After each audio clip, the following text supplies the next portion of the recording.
come along with me as I get sandbagged and absolutely fucked by my loser teammate, Binks, and this lame killer. So we all spawn together and immediately I am trying to disperse, only because it's not good to all sit on the same generator, but also because I have been running into a lot of killers using lethal pursuer.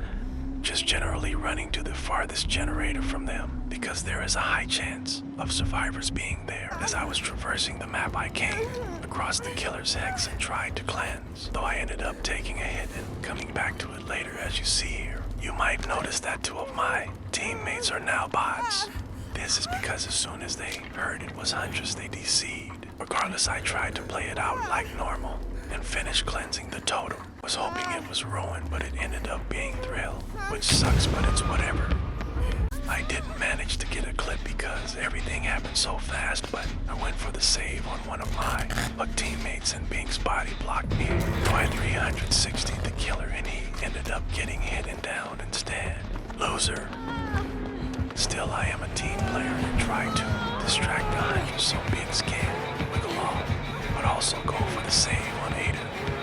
I guess there were no other hooks nearby. By the way, the Huntress is waiting for me to unhook. Binks wiggles off and I notice I done at my flash and it could help here. So I hop in a locker too, grabbed it real quick and set myself up to either flash save Binks or unhook Ada. I thought I ran into an invisible wall or something here.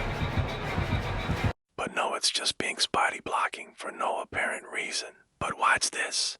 Oh, idiot. I guess the Ada either died on hook or I saved her and she went down again. And then while I was searching for a generator, the Rebecca goes down. So I ran for the nearest locker. This is in case of barbecue and chili. It's one of the most common killer perks, so it's best not to chance it. It sounded like the Huntress was getting closer, so I snuck around while looking for a gen, running because I don't want to leave scratch marks. It doesn't sound like she's getting any further, which implies that she is following me, whether she knows it or not.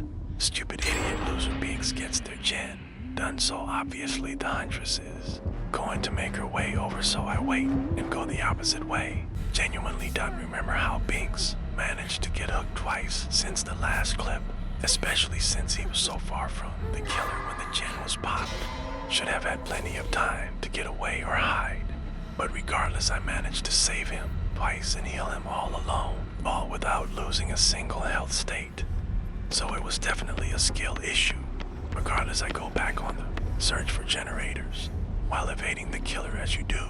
When you are playing Survivor, I end up hearing the Huntress getting closer, and there is no rush to get anything done. So I hop in a locker to wait for her to leave. All that matters is we are both alive and healthy. We can always get things done later. You might have noticed that the obsession mark on Binks was moving, which means he's getting chased. I didn't realize this at first, but as soon as I did, I hopped out the locker. My mistake. Practically the only mistake I made the entire match. I finally found a generator and we were both working on them and things were looking good. But Binks' mark starts to move again. Unfortunate, but these things happen. All I can do now is focus on the generator and hope he knows how to loop. But I noticed the terror radius seems to move closer, meaning Binks brought the killer straight to me. How typical. But I continue to work, hoping I can pop it before they get here. I couldn't, so I begin my looping journey. As I run away, I notice there is an invisible wall here. How typical. BHVR, please fix this. But I digress. I pause on this moment because I realize that Binks came up right behind the Huntress, and the Huntress completely ignores and goes for me. This is when I realize I am officially in a 2v1, and I was going to make it as long and drawn out as possible to waste these losers' time. I don't remember how the hell I managed to escape from that situation. Likely ran away, then walked around a corner to avoid scratch marks and hopped in a locker. But now I am stuck in a constant cycle of making my way to a generator, then Binks running over with the Huntress, and I have to sneak away to find a new generator. Activities of the unemployed. But this clip you see here, the Huntress actually found me and is actively chasing me. I try my best to lose her in this chase, and while I'm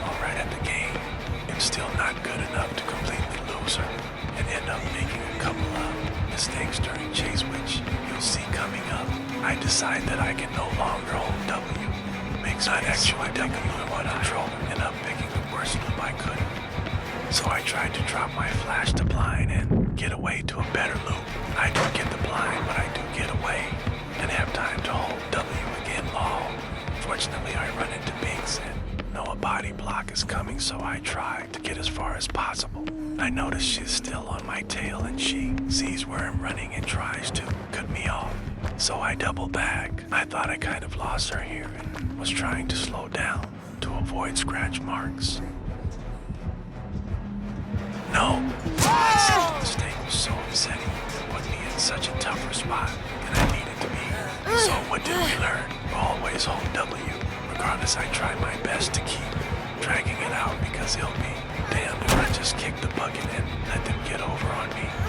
I didn't play this part the best, but it was the best I could manage with how disappointed, tense I was. Got lucky here.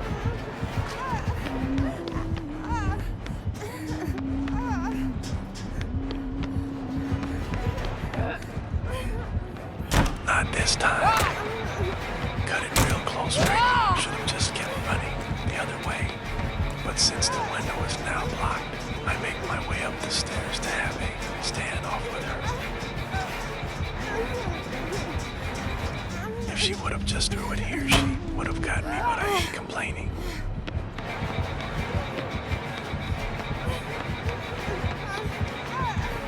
She charges a hatchet, so I make space and go to another loop. Plenty of loops since my teammates these scenes so quick and Binks is teaming.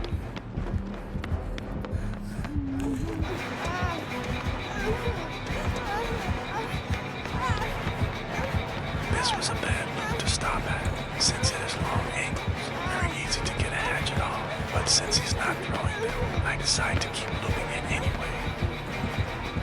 Dumb decision. Chase lasted nearly 3 minutes, more than enough time to get one gen done. So I didn't do anything toxic and played well, but this is how I am rewarded. BHVR, I don't know how, but there needs to be some sort of safeguards in place to stop survivors and killers from doing this. First, everyone DCing immediately, then invisible walls, and then teammates sandbagging. This is why people don't want to play your game. Yes, he ends up now saving me just so they can farm me for extra blood points and just body block and down me again. So lame. Didn't clip it because I was fed up at this point, but the Huntress hooked me and they both sat and watched till I died on hook. BHVR, genuinely nobody would care if you perma-banned survivors and killers for doing this. Of course I reported them and everything, but I know that's not going to do anything. Don't know if it helps, but here's the killer's user as well. Try to avoid these two or make their matches a living hell if you notice they are in your game. But anyways, thanks for watching, and thank you to all the people that don't play like this.